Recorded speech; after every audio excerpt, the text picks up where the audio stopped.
오늘 아침에 주신 하나님 말씀은 신약성경 고린도전서 15장 12절부터 20절까지 말씀 되겠습니다. 제가 갖고 있는 신약성경 책 282면에 있습니다.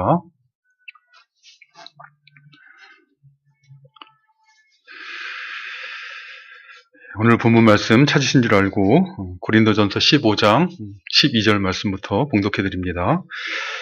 그리스도께서 죽은 자 가운데서 다시 살아나셨다 전파되었거늘 너희 중에서 어떤 사람들은 어찌하여 죽은 자 가운데서 부활이 없다 하느냐. 만일 죽은 자의 부활이 없으면 그리스도도 다시 살아나지 못하셨으리라. 그리스도께서 만일 다시 살아나지 못하셨으면 우리가 전파하는 것도 헛것이요 또 너희 믿음도 헛것이며 또 우리가 하나님의 거짓 증인으로 발견되리니 우리가 하나님이 그리스도를 다시 살리셨다고 증언하였습니다. 만일 죽은 자가 다시 살아나는 일이 없으면 하나님이 그리스도를 다시 살리지 아니하셨으리라. 만일 죽은 자가 다시 살아나는 일이 없으면 그리스도도 다시 살아나신 일이 없었을 터이요. 그리스도께서 다시 살아난 일이 없으면 너희의 믿음도 헛되고 너희가 여전히 죄 가운데 있을 것이요. 또한 그리스도 안에서 잠자는 자도 망하였으리니 만일 그리스도 안에서 우리가 바라는 것이 다만 이 세상의 삶뿐이면 모든 사람 가운데 우리가 더욱 불쌍한 자이리라. 그러나 이제 그리스도께서 죽은 자 가운데서 다시 살아나사 잠자는 자들의 첫 열매가 되셨도다. 아멘. 2023년도 부활주일인 오늘은 부활은 역사적 사실이라는 이런 주제를 가지고 성경 말씀을 살펴보도록 하겠습니다. 예수님의 부활을 맞이하는 예수님의 부활에 대한 사람들의 태도는 둘 중에 하나입니다. 믿든지 아니면 믿지 않든지 둘 중에 하나입니다. 물론 신자들은 십자가에서 돌아가신 예수님께서 사흘 만에 다시 사셨음을 믿습니다. 예수님께서 우리의 죄를 위해서 십자가에서 대속적 죽임을 당하셨다는 것을 믿을 뿐만 아니라 또한 하나님의 약속대로 다시 사흘 만에 부활하셨음을 믿는 것입니다. 그러나 불신자들은 반문을 합니다. 어떻게 죽은 사람이 다시 살아날 수 있느냐라고 반문하는 것입니다. 만일 죽은 사람들이 다시 살아날 수 있다면 한번 보여달라라고 요구하면서 믿을 수 없다라고 말을 하는 것입니다. 그런데 한번 생각해 보십시오. 예수님의 부활을 믿는 것과 믿지 않는 것 중에 어느 것이 더 쉽겠습니까? 일반적으로 사람들은 보는 것을 통해서 무엇을 알게 되고 또 보이는 것에 근거해서 무엇을 이해하는 것이 사람들의 일반적인 이해와 인식의 원리입니다. 그렇기 때문에 본 적도 없고 또 볼 수도 없는 예수님의 부활은 사실 믿지 않는 것이 훨씬 쉬운 것입니다. 죽은 자가 다시 살아났다는 것을 믿는 것은 일반적인 사람의 지혜와 사람의 생각으로는 쉽지 않은 문제입니다. 그렇기 때문에 십자가에서 돌아가신 예수님이 다시 사셨다는 것을 참으로 믿는 그런 믿음을 가졌다면 그 예수님의 부활을 믿는 사람들은 사실 특별한 사람들이죠. 그들이 미쳐서 믿는 것이 아닌 이상 특별한 무엇인가 또는 누군가가 그들의 마음과 생각에 영향을 미치고 있는 것입니다. 다시 말하면 십자가에 죽으신 예수님이 다시 사셨다는 것을 믿게 하시는, 믿도록 하시는 하나님의 은혜의 역사가 그 마음에 역사하고 있는 것입니다. 그렇기 때문에 예수님의 부활을 믿는 사람들은 믿지 못하겠다 하는 사람들을 이해해야 됩니다. 믿고 싶다고 믿어지는 것이 아니라 믿게 하시는 은혜의 역사가 있어야만 믿을 수 있는 것이니 믿지 못하겠다 하는 것은 나름대로 그가 정직한 것입니다. 왜 믿지 못하냐라고 따지며 비난할 문제가 아니라 기도해야 되는 문제인 것이죠. 근데 예수님의 부활을 믿는 데 있어서 사실 믿는 것보다 더 중요한 것이 있는데 예수님의 부활이란 믿음 이전에 사실의 문제라는 것을 이해해야 됩니다. 사람이 무엇을 믿는다고 할 때는 사실을 믿을 수도 있지만 사실은 사실이 아닌 것을 믿을 수도 있다는 것이죠. 사실을 믿는 것은 문제가 아닙니다. 한국전쟁이 1950년 6월 25일에 남침으로 시작되었는 것을 믿는 것은 그것은 문제가 되지 않습니다. 왜냐하면 그것은 역사적 사실이기 때문에 그렇습니다. 믿는다고 할 때 문제가 되는 것은 사실이 아닌 것을, 거짓을 믿으면서도 사실인 것처럼 믿는다 하는 것이 문제인 것입니다. TV 드라마에도 그런 내용이 자주 나오는 것으로 알고 있습니다만은 리플리 증후군이라는 것이 있습니다. 사실이 아닌 거짓을 진실이라고 믿고 그러한 믿음의 근거에서 거짓된 말과 행동을 상습적으로 반복하는 것, 이것을 리플리 증후군이라 이렇게 보통 말을 합니다. 왜 사실이 아닌 거짓을 진실이라고 믿는 것입니까? 그래야 정신 승리를 할 수 있기 때문에 그렇습니다. 그렇게 믿지 않으면 열등감과 패배감에 쌓여서 살아갈 수가 없기 때문에 그것이 거짓일지라도 사실이라고 믿고 살아가는 것입니다. 근데 이 사실이 아닌 것을 믿고 그러한 믿음을 따라 살아가게 되면 어떻게 됩니까? 마치 눈을 굴리면 그 덩어리가 커져가는 것처럼 사실이 아닌 거짓을 믿게 되면 계속해서 거짓된 행동과 거짓된 말을 하게 되는 것이죠. 종교적인 외식을 행하게 되는 것입니다. 그리고 마지막에는 비참하고 허무한 결말을 맞이하게 되는 것입니다. 그러나 예수님의 부활에 대한 신자들의 믿음이란 사실이 아닌 것을 사실인 것처럼 믿는 그런 리플리 증후군일 수가 없습니다. 만일 예수님의 부활이 역사적 사실이거나 아니거나 나는 상관없이 예수님의 부활을 믿는다라고 하는 것은 그것은 종교적인 리플리 증후군에 빠져 있는 것이지 결코 성경적 신앙이 아니라는 것입니다. 신자들은 예수님의 부활이 역사적 사실이기 때문에 믿는 것이지 예수님께서 죽음에서 부활하신 적이 없는데 그저 종교적인 정신 승리를 위해서 예수님께서 부활하셨다라고 주장하며 믿는 것이 결코 아니라는 것입니다. 오늘날 우리는 어떻게 예수님의 부활이 역사적 사실인 것을 알 수가 있는 것입니까? 사실 가장 좋은 것은 직접 목도하는 것이겠죠. 타임머신이 있다면 타임머신 타고 2000년 전으로 돌아가서 부활하신 예수님을 직접 대면하여 보면 알 수 있을 것입니다. 그러나 그것은 오늘날 과거로는 불가능한 일입니다. 그럴지라도 예수님의 부활이 역사적 사실이라는 것을 결코 알 수 없는 것은 아닙니다. 직접 보지 않았다고 해서 사실이라는 것을 알 수 없는 것은 아니라는 것입니다. 요즘은 교통사고로 인해서 재판까지 받는 경우는 매우 드문 것으로 알고 있습니다만은 만일 교통사고가 났는데 서로 합의를 하지 못하게 되면 재판을 할 수밖에 없을 것입니다. 사고에 연관되어 있는 당사자인 A라는 사람과 B라는 사람은 서로 상대방의 잘못이라고 주장할 것입니다. 그러면 재판장은 어떡합니까? 그들로 하여금 증거를 제출하게 하고 또 증인들을 부르는 것이죠. 사진이나 CCTV나 블랙박스 등 서로의 주장을 뒷받침할 만한 증거들을 제출하게 하고 또 서로의 주장을 입증할 증인들을 부르는 것입니다. 만일 위증을 하면 처벌을 받겠다는 증인 서약을 받고 증인들의 말을 듣는 것입니다. 그렇게 되면 비록 재판장은 그 사고가 나는 현장을 직접 보진 못했지만 그러나 그 증거들을 살피고 증언들의 진술을 들어서 사건의 전후를 확정하여서 판결을 내리는 것입니다. 예수님의 부활에 대해서도 마찬가지입니다. 예수님의 부활과 관련해서 부활을 입증할 증거들이 있고 또 부활을 입증해주는 증인들이 있다는 것입니다. 예수님의 부활의 증거는 무엇입니까? 무엇보다 예수님의 부활을 증거하는 가장 결정적인 증거는 빈 무덤이라는 것입니다. 마태복음 27장을 보면 십자가에 달리신 예수님께서 돌아가시자 이 아리마대 사람 요셉이 빌라도로부터 예수님의 시신을 넘겨받아 장사를 지냅니다. 깨끗한 세마포로 예수님의 시신을 쌓아서 자기가 자기를 장사 지내기 위해서 만들어 놓은 무덤에 새 무덤에 바위 속에 판 그 새 무덤에 그 예수님의 시신을 넣어두고 큰 돌을 굴려서 무덤으로 들어가는 입구를 막아두고 왔습니다. 이 큰 돌이라는 것은 장정 한 20여 명이 힘을 써야 옮길 수 있는 무거운 돌을 의미하는 것입니다. 이렇게 아리마대 요셉이 예수님의 시신을 장사 지내는 사이에 대제사장과 바리새인들은 예수님께서 사흘 후에 다시 살아나리라 하신 말씀을 기억하고 빌라도 총독에게 가서 예수님의 무덤을 사흘까지 굳게 지키게 해달라라는 요청을 합니다. 예수님의 제자들이 와서 시체를 도둑질해 가고 백성들에게는 예수께서 살아났다라고 그렇게 말을 하여 백성들을 현혹할지 모르니 그 무덤을 지키게 해달라고 요청을 합니다.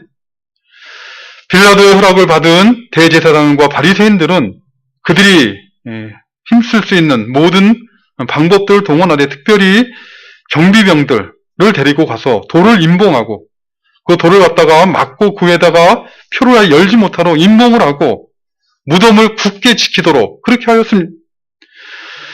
안식일이 지나고 안식 후 첫날 새벽이 되자 막달라 마리아와 야고보의 어머니 마리아와 살로메가 예수님의 시신에 향로를 바르고자 무덤을 찾아갑니다. 누가 이 무덤 문을 열려줄까, 불려줄까라는 근심을 하면서 그들이 그 무덤을 향해 갑니다.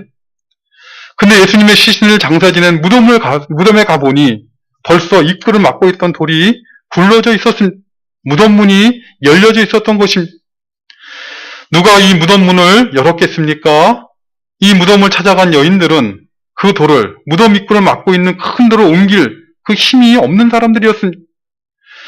그렇다면 제자들이 와서 돌을 옮겼겠습니까? 마태복음 28장 11절 이하의 말씀을 보면 부활하신 예수님의 시체가 무덤에서 사라졌다는 이런 경비병들의 보고를 들은 대제사장과 장로들은 경비병들에게 돈을 주고 제자들이 와서 도둑질을 했다라는 소문을 내게 했습니다. 그러나 한번 생각해 보십시오. 무덤 앞에는 대제사장들과 바리새인들이 세워놓은 경비들이 삼엄하게 거기를 지키고 있었습니다. 로마의 경비병들이 칼과 창을 들고 삼엄한 경비를 서고 있는데 예수님께서 체포되실 때 도망갔던 제자들이 돌아가신 예수님의 시신을 훔치기 위해서 용기를 내어서 와서 그 시신을 훔쳐갈 수 있었겠습니까? 만일 제자들이 예수님의 시신을 도둑질하기 왔다면 경비병들이 가만히 있었겠습니까? 예수님의 무덤 입구를 막고 있던 돌은 예수님을 따르던 여인들이나 제자들이 옮긴 것도 아니고 무덤을 지키던 경비병들이 뇌물을 받고 옮겨준 것도 아닙니다. 마태복음 28장 2절 말씀을 보면 주의 천사가 하늘로부터 내려와 돌을 굴려내고 그 위에 앉아 있었다라고 말씀하고 있습니다. 사람이 아니라 하나님의 천사가 내려와 무덤 문을 열어줬다는 것입니다. 왜 그 문을 열어줬겠습니까? 예수님이 부활하신 것을 찾아온 여인들에게 증거해주기 위해서 열으신 것입니다. 천사들을 통해 예수님의 부활을 처음으로 알게 된 이 여인들은 안식 후 새벽 첫날에 예수님의 시신에 향료를 바르러 갔던 막달라 마리아와 야고보의 어머니 마리아와 살로메 이 세 명의 여인이었습니다. 그들은 즉시 돌아가서 사도들에게 알리었고 이 소식을 들은 베드로와 또 예수님께 사랑하시던 다른 한 제자가 무덤으로 달려갔습니다. 아마 이 예수님께 사랑하시던 다른 한 제자는 요한이었을 것입니다. 이 베드로와 요한일 것으로 추정되는 다른 한 제자가 이 소식을 듣고 무덤으로 달려갔는데 이 요한일 것으로 추정되는 다른 한 제자가 아마 베드로보다는 달리기를 더 잘한 것 같습니다. 이 요한으로 추정되는 한 제자가 먼저 달려가서 무덤에 도착했으나 그는 무서웠던지 무덤 안으로 들어가지 못하고 몸을 굽혀 안을 들여다보았는데 예수님의 시신을 쌓았던 쇠광포만 남아있었고 예수님의 시신은 보이지 않았습니다. 뒤로 달려온 베드로는 무덤으로 달려 들어가서 그 무덤이 비어있다는 것을 확인하게 되었습니다. 이처럼 대제사장과 바리새인들이 혹시 제자들이 시신을 훔쳐갈까 하여서 무덤을 임봉하고 경비병들을 세워 굳게 삼엄하게 지키게 했던 무덤이 비어 있었다는 것은 예수님께서 부활하셨다는 걸 입증하는 객관적인 사실이 아닐 수 없는 것입니다. 예수님께서 부활하지 않으셨다면 20여 명의 장년들이 힘을 써야 옮길 수 있는 큰 돌에 그 무덤을 막고 있었고 경비병들이 삼엄하게 지키고 있던 무덤이 비어 있을 수가 없는 것입니다. 그러나 이 빈 무덤보다 더 강력하게 예수님의 부활을 입증하는 것은 바로 부활하신 예수님을 만난 증인들입니다. 부활하신 예수님을 만난 증인들의 증언들이 있다는 것입니다. 한두 명의 증인이 아니었습니다. 제일 먼저 부활하신 예수님을 만난 증인은 제자들이 아니라 예수님께서 7 귀신을 쫓아준 막달라 마리아였습니다. 요한복음 20장 11절 이하의 말씀을 보면 막달라 마리아가 예수님의 빈 무덤 밖에서 서서 울고 있을 때 부활하신 예수님께서 그녀에게 나타나셔서 자신을 드러내 주시고 그 막달라 마리아에게 사명을 맡기십니다. 너는 내 형제에게 가서 이르되 내가 내 아버지 곧 너희 아버지 내 하나님 곧 너희 하나님께로 올라간다라 라는 말을 전하라 라고 막달라 마리아에게 사명을 맡겼습니다. 이에 막달라 마리아는 제자들에게 가서 증언을 하였습니다. 내가 부활하신 주님을 보았다라고 하면서 주님께서 하신 말씀을 전한 것입니다. 그러나 이 막달라 마리아의 말을 듣고 또 빈 무덤이었다는 것을 베드로와 또 다른 한 주님께 사랑하신 제자가 확인했음에도 불구하고 이 막달라 마리아의 말을 제자들은 믿을 수가 없었습니다. 너무나 기쁜 소식이었기 때문에 쉽게 믿을 수가 없었던 것이죠. 근데 그날 저녁에 유대인들이 무서워서 제자들끼리 모여있는 그 집에, 그 방에 예수님께서 오셔서 너희에게 평강이 있을지어다 라고 말씀하시며 못 박힌 손과 창에 깔린 옆구리를 보여주심으로 친히 부활하심을 제자들에게 증거해 주신 것입니다. 근데 성경을 보면 그 자리에는 디두모라 하는 도마는 그 자리에 없었던 것 같습니다. 요한복음 20장 25절 말씀을 보면 다른 제자들이 이 부활하신 예수님을 보았다라고 디두모에게 이렇게 증거하자 도마는 믿을 수가 없었습니다. 도마는 반응하기를 내가 그의 손에 못자국을 보며 내 손가락을 그의 못자국에 넣으며 내 손을 그 옆구리에 넣어보지 않고선 내가 믿을 수가 없다라고 이렇게 반응을 합니다. 그리고 그 후 8일이 지나자 제자들이 다 같이 한 집에 모였을 때 부활하신 예수님이 다시 제자들에게 나타나셨습니다. 그리고 도마에게 말씀하시기를 내 손가락을 이리 내밀어서 내 손을 보고 내 손을 내밀어 내 옆구리에 넣어보라. 그리하여 믿음 없는 자가 되지 말고 믿는 자가 되라. 이렇게 말씀하셨습니다. 사도 바울도 고린도전서 15장 5절 이하에서 부활하신 예수님께서는 게바에게 보이시고 후에 12제자에게 보이시고 그 후에는 500여 형제들에게 일시에 보이셨나니 그 중에 지금까지 대다수는 살아있고 어떤 사람은 잠들었으며 그 후에 야고보에게 보이셨으며 그 후에 모든 사도에게와 맨 나중에는 만삭되지 못하여 난 자와 같은 내게도 보이셨다라고 이렇게 증언을 하고 있습니다. 그러니까 사도 바울 당시에는 아직 예수님의 부활을 목격한 증인들이 많이 살아있었다는 것입니다.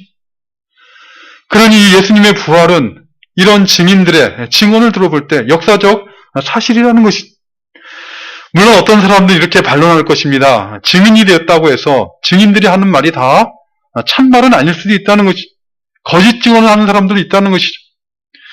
그러나 예수님의 부활을 직접 목도하고 증언한 사람들의 증언이 진실이라는 것은 그것은 확실한 것입니다.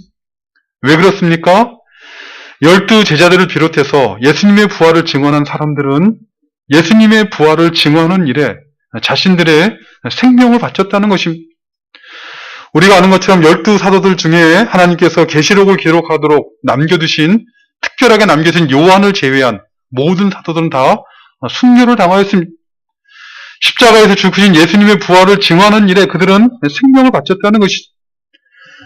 예를 들면 예수님을 3번이나 부인하였던 베드로는 로마에서 거꾸로 매달린 채 십자가형으로 순교를 당하였고 예수님의 부활을 믿을 수 없다고 했던 도마는 인도에서 창에 찔려 순교당하였습니다. 세리로서 예수님의 제자가 되어 마태복음을 기록했던 마태는 에디오피아에 가서 칼에 찔려 고통 중에 순교를 하였습니다. 만일 그들이 증언한 예수님의 부활이 거짓이었다면 생각해 보십시오. 거짓말을 위해서 순교할 수가 있겠습니까? 사람들이 세상적인 어떤 이익과 유익을 얻기 위해서 거짓말을 할 수가 있고 또 세상적인 이익과 유익을 얻기 위해서는 잠깐의 고통을 참을 수가 있을지 모릅니다. 그러나 거짓 증언을 끝까지 지키기 위해서 자기 목숨을 내어놓고 순교당할 사람은 한 사람도 없는 것입니다. 예수님의 부활은 그들이 보았던 그 증언은 역사적 사실이요 진실이었기 때문에 예수님의 부활을 목격한 사도들과 성도들은 순교를 당하면서까지 부활의 증인이 되었던 것입니다. 그러므로 순교를 당하면서까지 부활을 증언한 증인들이 있다는 것은 무엇을 의미하는 것입니까? 예수님의 부활은 부인할 수 없는 역사적 사실이었다는 것을 증언하고 있는 것입니다. 사도 바울은 오늘 본문인 고린도전서 15장 17절 이하에서 이렇게 교훈하고 있습니다. 그리스도께서 다시 살아나신 일이 없으면 너희의 믿음도 헛되고 너희가 여전히 죄 가운데 있을 것이요.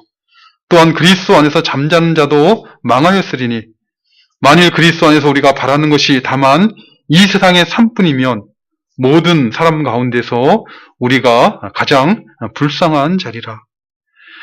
그리스도께서 다시 살아나신 그것이 역사적인 사실이 아니라면 그리스도의 부활을 믿는다 할지라도 그것은 다 헛된 믿음이에요. 너희가 여전히 죄 가운데 있다는 것입니다. 사실이 아닌 거짓말을 믿는 믿음은 헛된 믿음이라는 것이. 그리스도께서 부활하지 않으셨다면 기독교 신앙은 거짓말이요. 예수님을 믿는 신자들은 세상에서 가장 불쌍한 사람이라고 교훈하고 있는 것입니다. 왜요? 거짓된 것을 믿는 사람은 잠시는 스스로 정신승리를 하는 것처럼 살아갈지 모르지만 그들의 마지막은 비참함과 허무함일 수밖에 없기 때문입니다. 그러나 오늘 우리가 살펴본 것처럼 예수 그리스도의 부활은 역사적인 사실입니다. 그리스도께서 죽은 자 가운데 다시 살아나심으로 잠자는 자들, 죽은 자들의 첫 열매가 되셨습니다. 부활의 첫 열매가 되신 것입니다. 첫 열매가 된 그리스도의 부활은 그리스도 안에 있는 신자들의 부활의 보장이 되는 것입니다. 첫 열매가 열렸으니 이제 그 다음에 부활의 열매들이 열리는 것이죠. 그리스도의 부활을 믿는 우리는 그리스도 안에서 그리스도와 함께 그 부활의 열매를 우리 안에 맺게 되는 것입니다. 이미 이 부활의 열매를 맺는 일은 그 예수 그리스도의 부활과 승천으로 말미암아 그 그리스도를 믿음으로 우리 안에 시작되었습니다. 사도 바울은 에베소서 2장 4절과 5절에서 이렇게 교훈하고 있습니다. 긍휼이 풍성하신 하나님이 우리를 사랑하신 그 큰 사랑을 인하여 허물로 죽은 우리를 그리스도와 함께 살리셨고 너희는 은혜로 구원을 받은 것이라. 허물로 죽은 우리를 그리스도와 함께 이미 살리셨다. 이렇게 에베소 교회 성도들에게 교훈하고 있는 것입니다. 허물로 죽은 우리를 그리스도와 함께 살리셨다는 것은 죽은 자를 다시 살리셨다. 부활시키셨다. 이런 의미예요. 영적으로 죽어있던 우리의 영혼을 그리스도와 함께 살리셨고 그로 말미암아 영적인 생명의 활동, 곧 하나님을 알게 하시는 것입니다.